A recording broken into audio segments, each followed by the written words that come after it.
देहरादून से हैं शशि जी, स्वागत है आपका। नमस्ते मैम। जी नमस्कार मैम। मैम हकीम साहब से बात करनी थी। जी शशि जी, आपका स्वागत है। बताइए क्या सवाल। नमस्ते सर। आदाब, जय हिंद। सर मेरी एक लड़की है 13 साल की। सर इसको हमेशा सर्दी जुकाम खांसी रहती है, हर रोज नजला जैसा हो गया है। ठीक है, और कोई सवाल? इसका क्या उपाय हो सकता सर?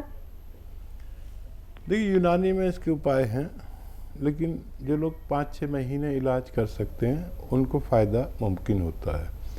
एक घरेलू नुस्खा जो बहुत प्रचलित और बहुत चर्चित है, जिसने बेशुमार लोगों को फ़ायदा दिया, आप भी लिख लीजिए। देखिए, एक चीज़ आती है सपिस्तान। सपिस्तान एक दवा का नाम है, और एक और दवा है जिसका नाम है उन्नाब।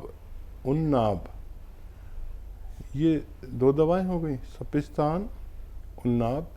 और अलसी तो तमाम महिलाएं जानती हैं अलसी क्या होती है। ये 100-100 ग्राम ले लें। सपिस्तान, उन्नाब, अलसी 100-100 ग्राम ख़रीदें। और एक नुस्खा है, एक चीज़ आपके घर में ही मिल जाती है अक्सर, पीपलें या पीपला मूल भी कहते हैं हिंदी में।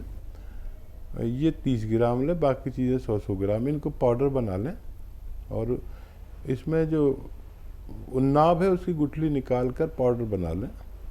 अब ये पाउडर, जो सफ़ूफ आपने बनाया है पाउडर, ये 1 चम्मच सुबह ही बच्ची को खिला दें, गर्म पानी या चाय पिला दें इसके बाद। अच्छा, ऐसे बच्चों को दूध भी नुकसान देता है, और खट्टी चीज़ें छोड़ना ज़रूरी है। खट्टी चीज़ें बच्चियाँ या महिलाएं बहुत शौक़ से खाती हैं, लेकिन 5-6 महीने के लिए छोड़ दें तो बहुत तेज़ी से फ़ायदा होता है। ये सुबह एक खुराक दें, और ज़्यादा होता है तो रात को भी एक खुराक दे सकते हैं। इसी तरह आपकी बच्ची का ठीक होना मुमकिन है। जी।